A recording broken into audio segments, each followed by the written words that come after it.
I never told anyone what I whispered to my board chairman the night they voted me out.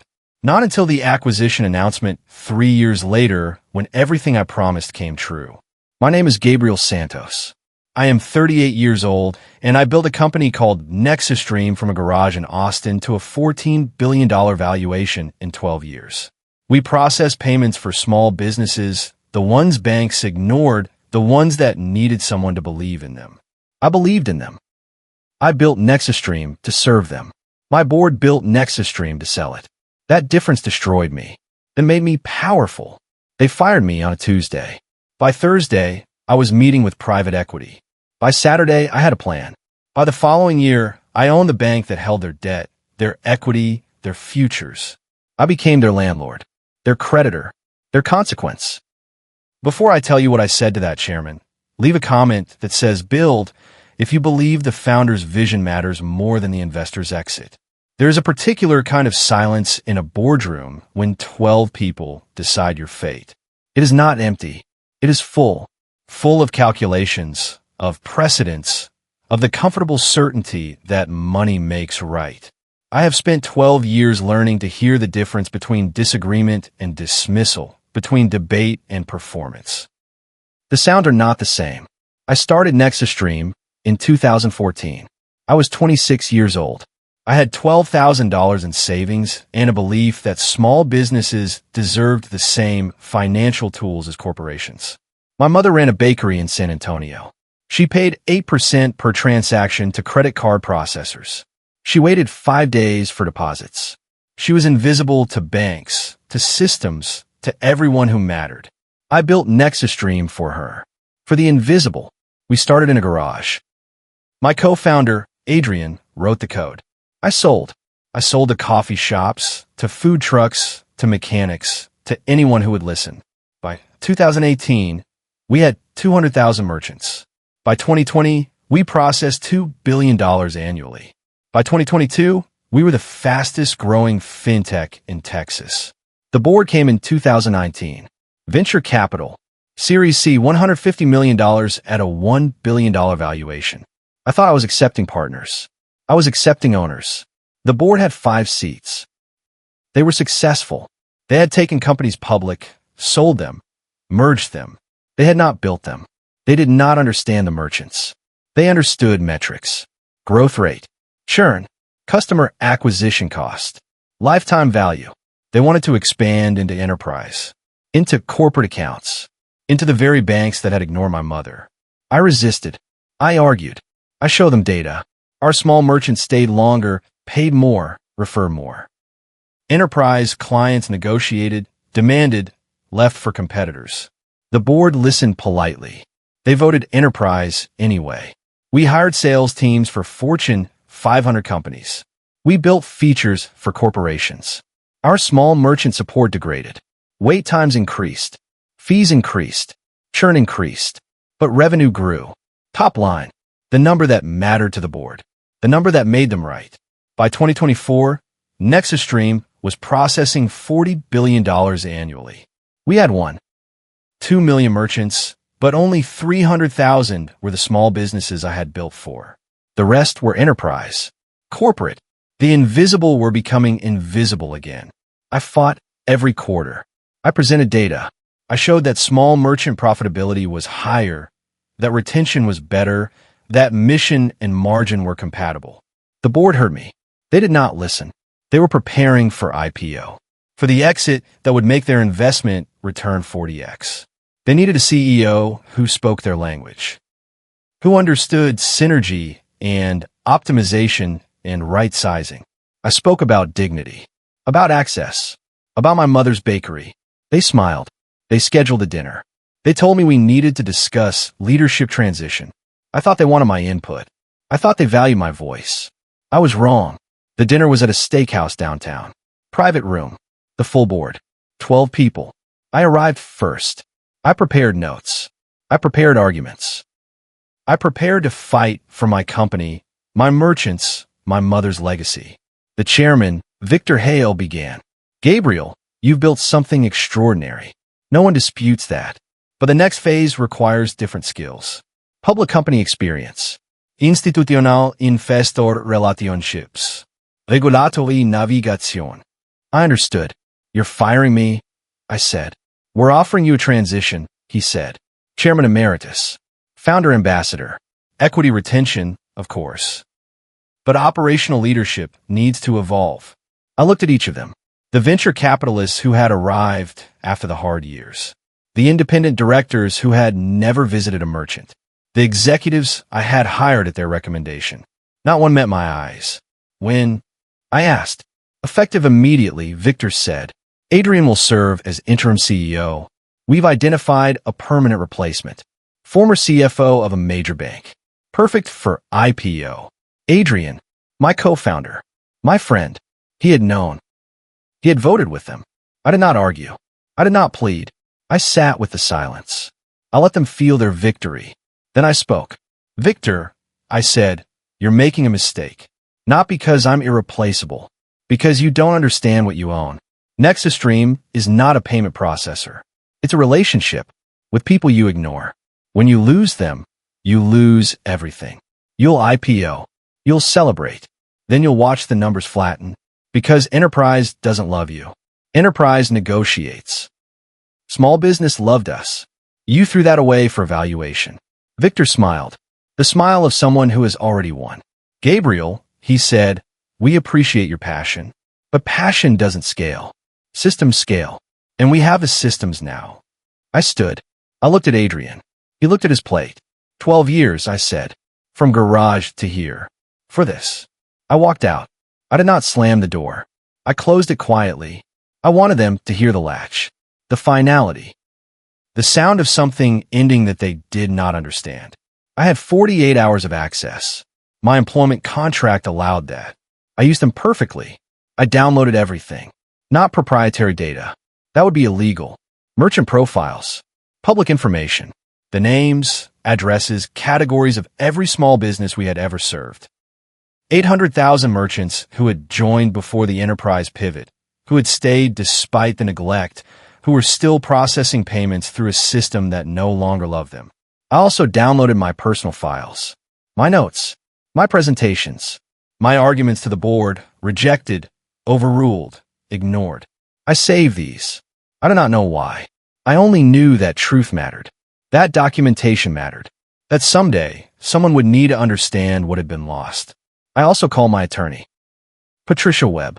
She specialized in founder exits. She had warned me about this board structure. I had not listened.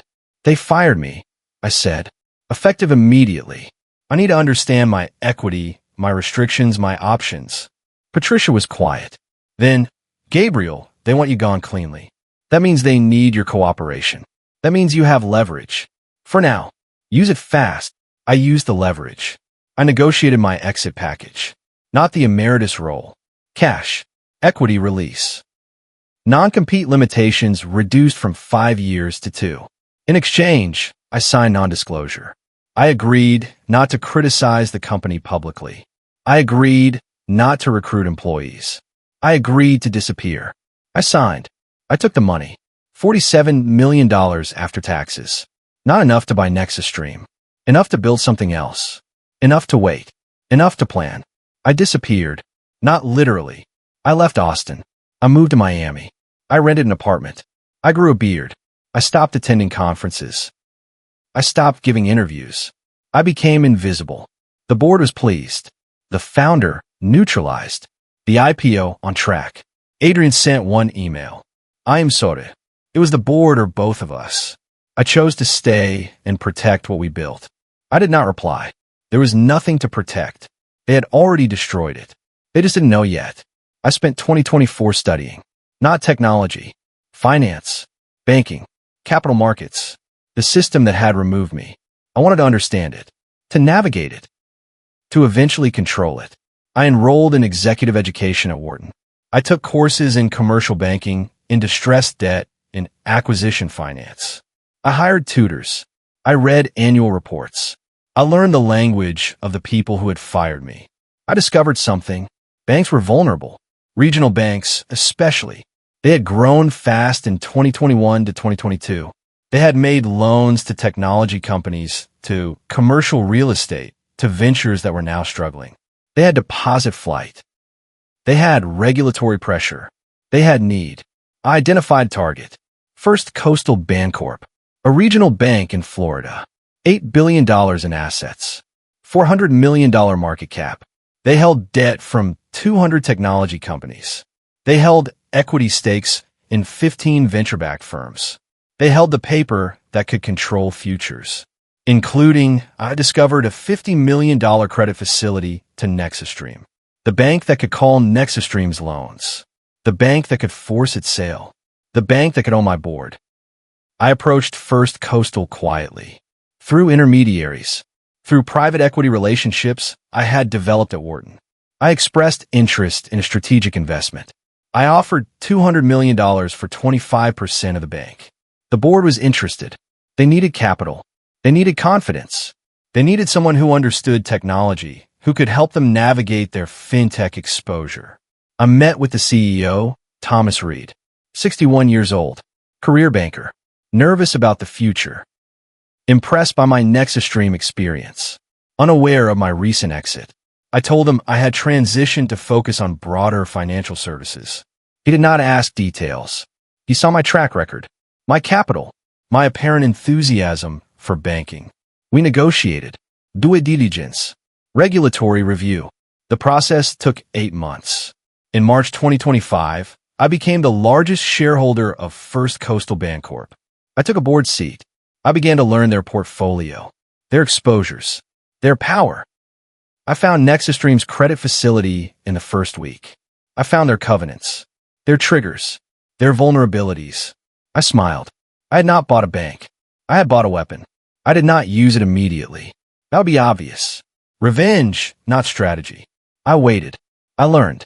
I built relationships with other shareholders, with regulators, with the management team. I became valuable to First Coastal. I helped them reduce their technology exposure. I helped them identify better risks. I helped them grow. The stock price rose. My stake increased in value. I was patient. I was helpful. I was preparing. NexusStream's IPO launched in June 2025. The board was triumphant. Victor gave interviews. Adrian rang the bell. The stock opened at $28. Valuation, $14 billion. The board's 40x return was realized. They celebrated. They sold shares. They became wealthy. They forgot about me. They forgot that credit facilities have covenants, that banks have rights, that shareholders have power. They forgot that I had spent a year becoming their creditor's owner. NexusStream's post-IPO performance was adequate, not exceptional. The enterprise growth had slowed, as I predicted. Small merchant churn had accelerated. The numbers were fine. They were not inspiring. The stock drifted down. By September, it was at $22. By December, $18. The board was concerned. They needed a growth story. They considered acquisitions. They considered pivots. They considered cost reduction. They did not consider their debt. First Coastal's credit facility had covenants, debt-to-equity ratios, minimum liquidity, performance triggers. NexusStream was approaching violation. Not there yet. Close. I watched. I waited. I made sure First Coastal's management understood the importance of covenant compliance, of protecting the bank's interests, of acting decisively if thresholds were breached. I did not direct them. I influenced. I suggested. I prepared the ground. March 2026. NexusStream missed quarterly guidance. The stock fell to $14. The covenants were breached. First Coastal had rights. Acceleration. Collateral seizure. Board replacement. Sale of assets. I called Thomas Reed. This is serious, I said. NexusStream is a major exposure. We need to protect the bank. He agreed. He convened the board. I presented the options. We could exercise our rights, force a sale, recover our capital, or we can negotiate, extend, hope for recovery. The board was divided. I argued for exercise. We have fiduciary duty, I said, to shareholders, to depositors, not to NexusStream's board. I did not mention my history. I did not need to. The argument was correct on its merits. The board voted 6-3. We would exercise our rights. We would demand board representation. We would review strategic alternatives. We would effectively take control. I called Victor, not to gloat, to schedule. Victor, I said, First Coastal is exercising its rights under the credit facility. We're requesting board observation rights. We're requesting a meeting to discuss strategic alternatives. As the bank's largest shareholder, I'll be attending. Silence. Then, Gabriel, you're with First Coastal. I'm the largest shareholder, I said. I own 26% of your creditor. I sit on their board. I voted to exercise rights against NexusStream. I'll see you next Tuesday. I hung up. I did not need to say more. He understood. The board understood. Adrian understood. They had fired me to pursue their vision. Their vision had failed. Their creditor was now their owner. And their creditor was me. The meeting was at NexusStream's headquarters. The boardroom where they had fired me. I arrived early. I sat in the chair I had occupied as CEO. I waited. They entered in a group. Victor, Adrian, the venture capitalists, the independent directors. They saw me. They stopped. I stood. Welcome, I said. Please sit. They sat. I remained standing. 2 years ago, you fired me from this company. You said I didn't understand scale. That passion didn't matter. That systems mattered. You were wrong. But that's not why I'm here. I'm here because your systems failed. Your enterprise pivot stalled. Your small merchant base collapsed. Your stock is down 50%. And you breached covenants with my bank. I paused. I own that bank. I voted to exercise rights against you. I could force a sale. Fire the board.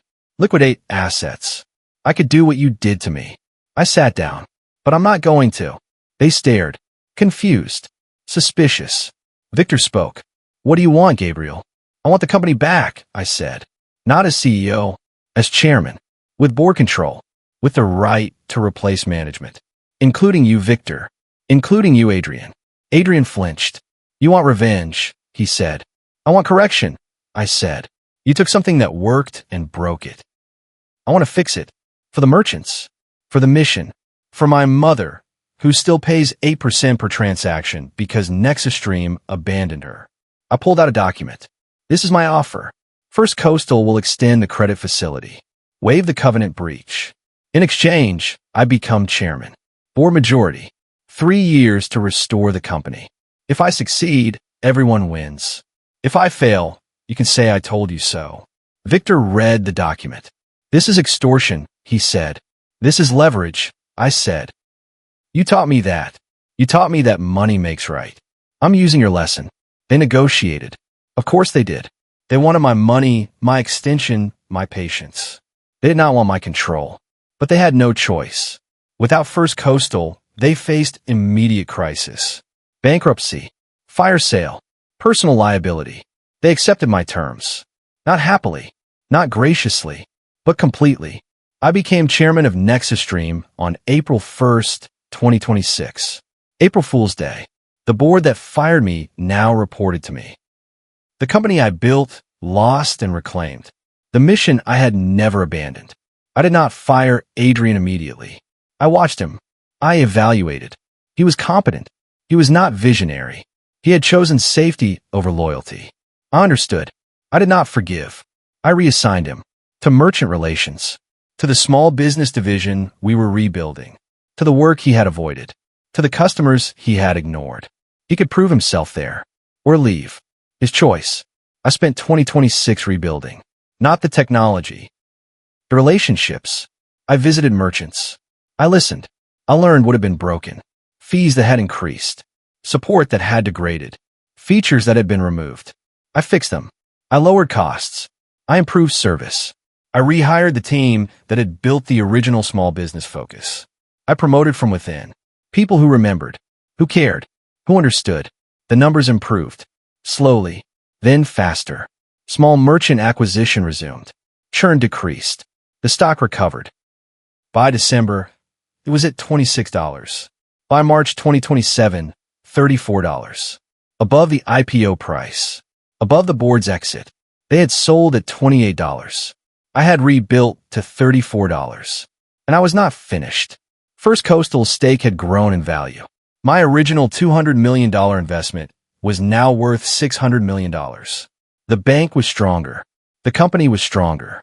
The mission was restored. I had not just won. I had transformed loss into foundation.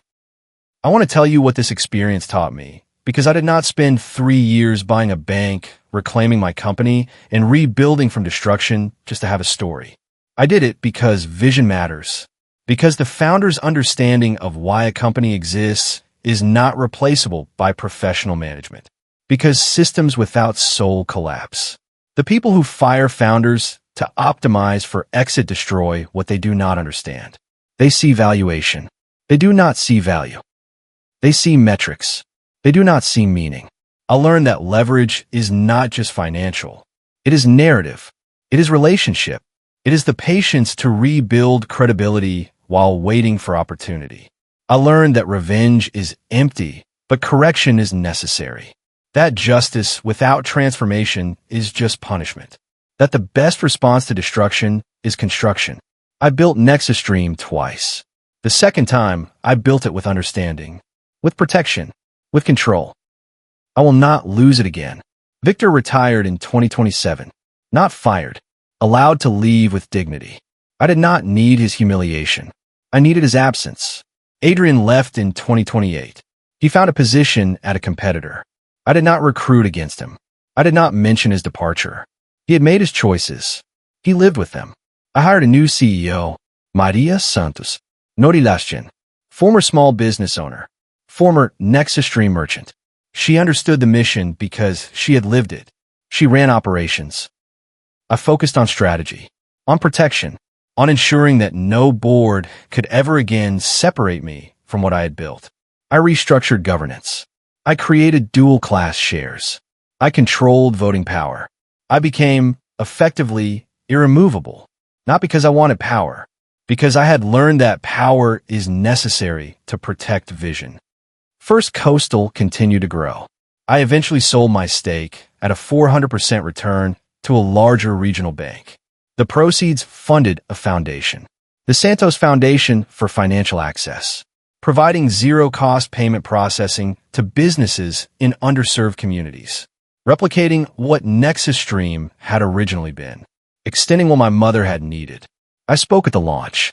I mentioned her, the bakery, the 8% fees, the 5-day waits, the invisibility.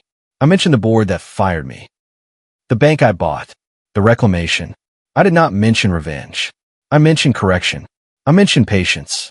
I mentioned that systems can be navigated, influenced, eventually controlled, if you understand them deeply enough. If you're willing to become what they are, to beat them at their own rules. I am 41 now. Nexus Stream processes $80 billion annually. 2 million merchants. 70% small business. The enterprise division still exists. It is smaller. It is servant, not master. The company is private again. I took it private in 2029, delisted, freed from quarterly pressure, from activist investors, from the board culture that nearly destroyed it. We grow sustainably. We serve genuinely. We profit reasonably. I have what I wanted. Not wealth, though I have that. Not power, though I have that.